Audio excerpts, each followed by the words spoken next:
The closer we get, the safer we feel.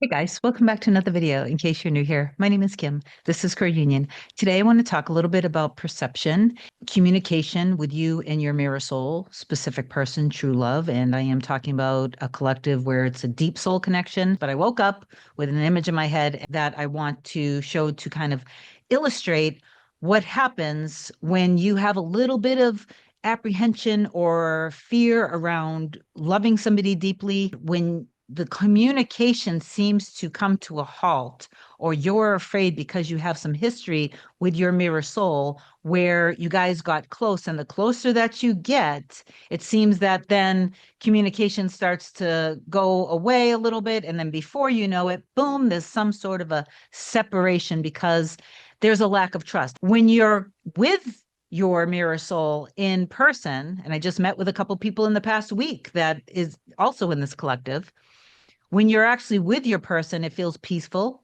it feels loving, it's fun, you feel kind of at home. Everything is very quiet and calm. But then, like, say if it's long distance or something, as soon as you're apart, then you get in your fear around it. And then, of course, you're getting in your fear around it. Your mirror soul is getting in their fear around it too. So when you reach out and communicate after you had a wonderful time together, it's like you guys melted into each other, just becoming one. And it was wonderful. It was everything that the two of you guys have always wanted. You love the way your bodies feel together. You love kissing each other. You love looking into each other's eyes. You don't need like a lot to be happy. Like I know with me with exes and stuff before in my past, I had to like it's like I needed more to be happy. But with your mirror soul, with your true love, just being together, you can literally just be sitting next to each other on the sofa or listening to music or just cuddling. And it's like everything. You, of course, you can do things too. But anyway, so let me just say this before I get further into it. If you love me, if you love my content, please do like, comment, share, and subscribe. It helps my channel grow. And I do appreciate you for that. And if you want me to be your coach to help you manifest your mirror soul, specific person, true love back, or to change the dynamic or anything else, email a short description to kim@coreunion.com. Go to the website, coreunion.com. Book whatever you want to book. My scheduling assistant, Olga, will get back to you. So back to this. So you spent time with each other, as an example. You love spending time with each other. It's like you guys are magnets. You can't get enough of each other. And then when you're apart, maybe at first it's okay.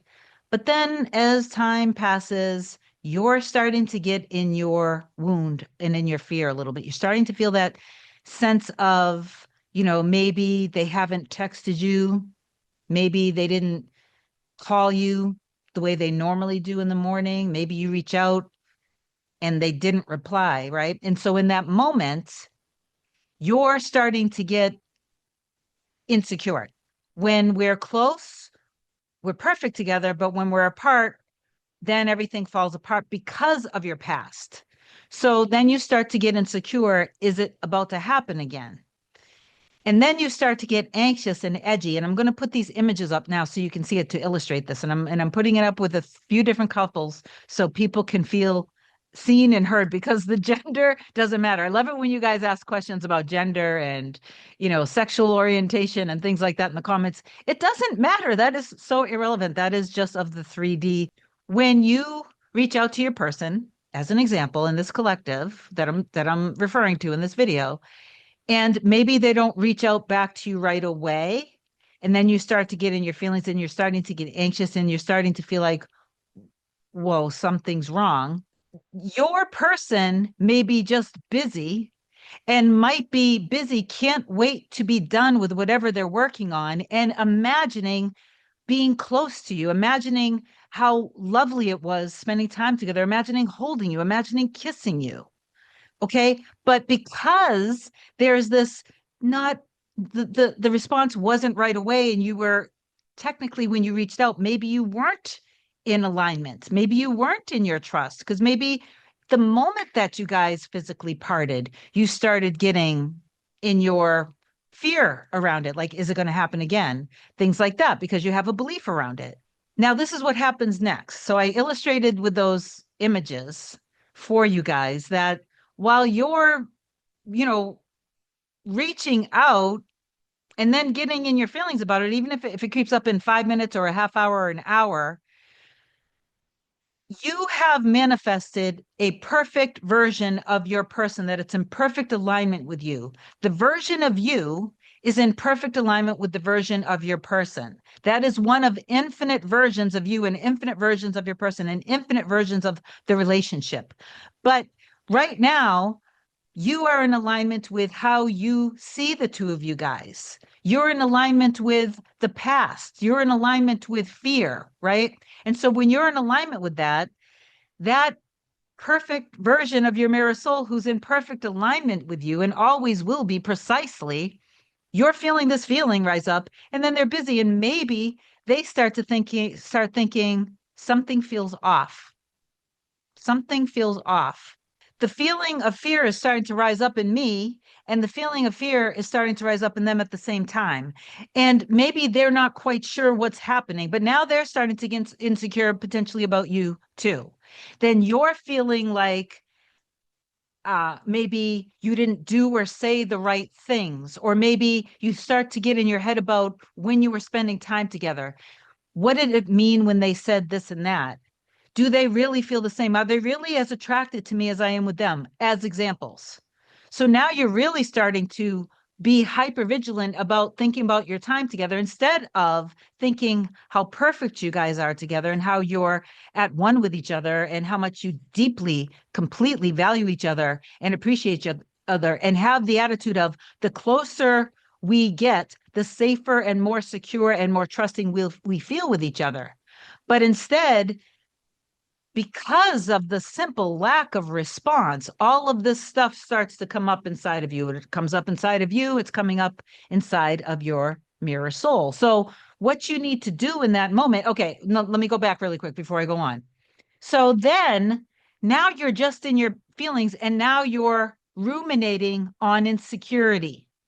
And then because you're ruminating on insecurity, now you might accidentally, not intentionally, but you might accidentally be putting the entire circumstance of maybe long distance, not being able to see each other, not being able to see each other's eyes, to be able to communicate, to know where each other is coming from, as an example. So the distance is really getting to you, right? So as soon as you do that, you've put the circumstance on a pedestal. You've made the circumstance being so important. And in a way, you're becoming now imbalanced within yourself, because you're not recognizing who you truly are. You're not recognizing that you are pure, divine intelligence, consciousness in human form. You've lost trust within yourself and in your power to create a wonderful life with you and your specific person, as an example. So now you're kind of imbalanced, and then you're putting everything up on a pedestal. And when you're doing that and you're not feeling good enough, then your mirror soul is doing the same thing. And now they're starting to doubt themselves. They're starting to doubt your love for them. They're starting to feel insecure and not safe being with you. And they're not feeling good enough. Okay. And this can come out in so many different ways. Now, instead, when you reach out to your specific person, you want to reach out when you know that the two of you guys are loving each other, are feeling secure and safe with each other, you're trusting each other, and you know that when you reach out to them, that even if they're super busy, they see the phone and they can't wait to finish what they're doing, just like I illustrated in the image. Maybe I'll put it up again here. Just like the person who is working hard behind their laptop is actually imagining being close with the person. And when they're wrapped up with what they're doing, they're going to call you or text you right away. And then, here's the thing too. If you're long distance, as an example, in this collective, you need to stop ignoring yourself. If you want to live with your person, if you want to see the two of you guys living together, no matter whether you were just across town or 50 miles away, 90 miles away, 100 miles away, or if there's an ocean between you, it doesn't matter. I just came up with a success story just a few weeks back, with one of my clients who was separated for 3 years. There was a third party involved. long distance, totally different country. When she went deeply into trust after we worked together, and she stayed in alignment in her power and her unconditional love, and saw herself and her person in this perfect loving way with each other, all the circumstances dissolved. And then he proposed and said, I want to have our dream life together, basically, and open this an in together. So the distance between them suddenly dissolves. It doesn't matter. So you need to also stop. If you want to be living with your person, start making decisions. Where do you guys live together? What does the home look like together? Get clear in your mind. Start actually looking up properties in the area that you want to live together. Start making appointments to start going, seeing these homes.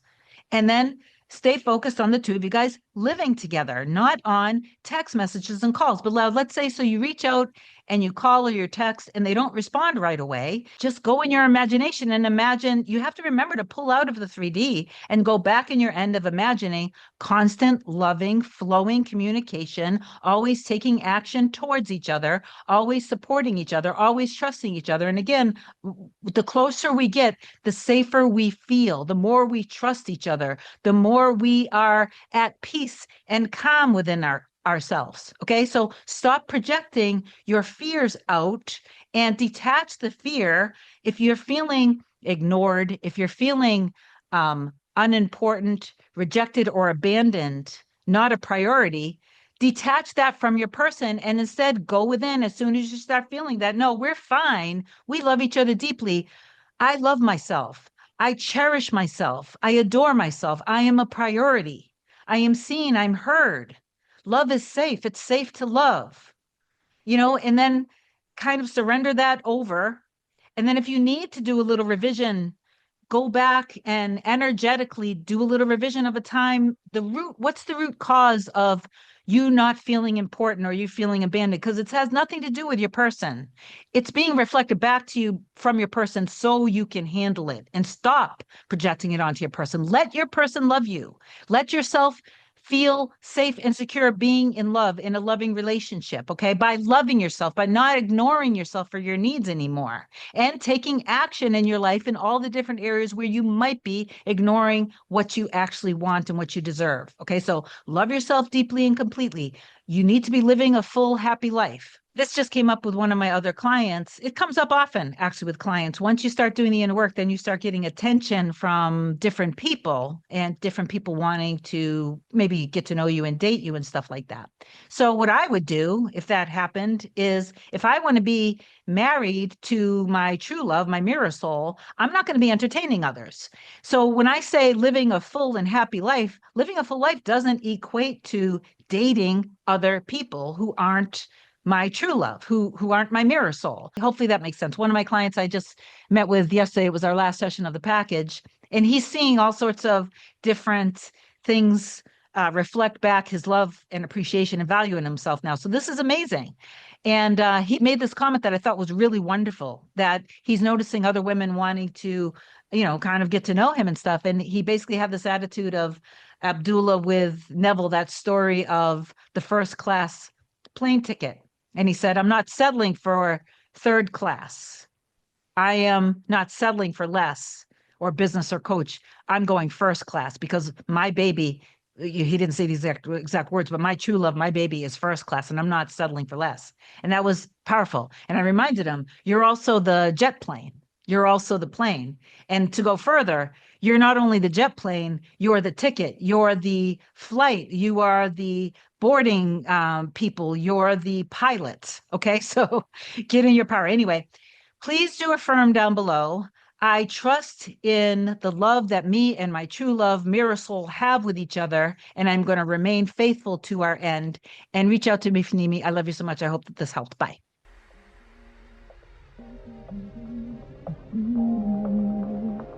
Nothing can come, nothing can come, nothing can come between us.